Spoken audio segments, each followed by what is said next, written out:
एक लड़का, एक समंदर और एक बाघ। ये कोई कल्पना नहीं, ये एक ऐसी सच्ची कहानी है जो आपके दिल को छू जाएगी। ये है लाइफ ऑफ पाई की कहानी, एक ऐसी यात्रा जो आत्मा को झकझोर देती है। कहानी शुरू होती है भारत के पांडिचेरी शहर से, जहां रहता है पाय पटेल, एक साधारण सा लड़का।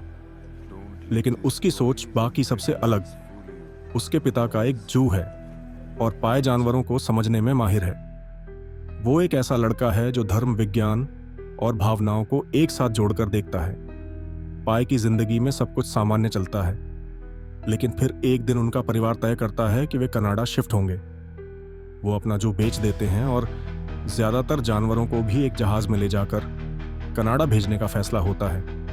पर किस्मत को कुछ और मंजूर होता है। समंदर के बीच में एक भयानक तूफान आता है और जहाज डूब जाता है।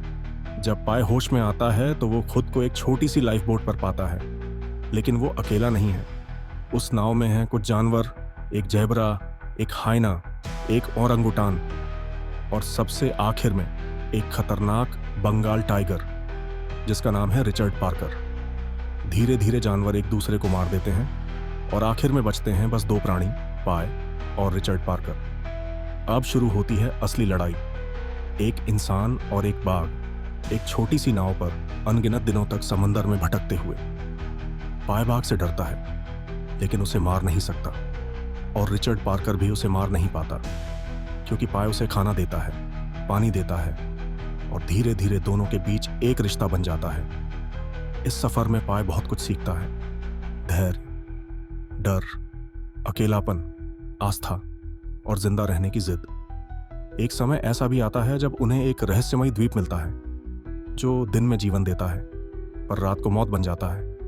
पाय को समझ आ जाता है कि वहां रुकना खतरनाक है, और वो बाघ के साथ फिर समंदर में निकल पड़ता है। आखिरकार महीनों बाद वे दोनों मैक्सिको के किनारे पहुंचते हैं। पाय जमीन पर गिर जाता है और रिचर्ड पार्कर बिना पीछे देखे जंगल में चला जाता है। पाय टूट जाता है क्योंकि बाघ उसका दुश्मन नहीं था, वो उसके साथ जिया था, और अब वो अकेला था। जब जापानी कंपनी वाले पाय से पूछते हैं कि जहाज कैसे डूबा, तो पाय उन्हें दो कहानियां सुनाता है।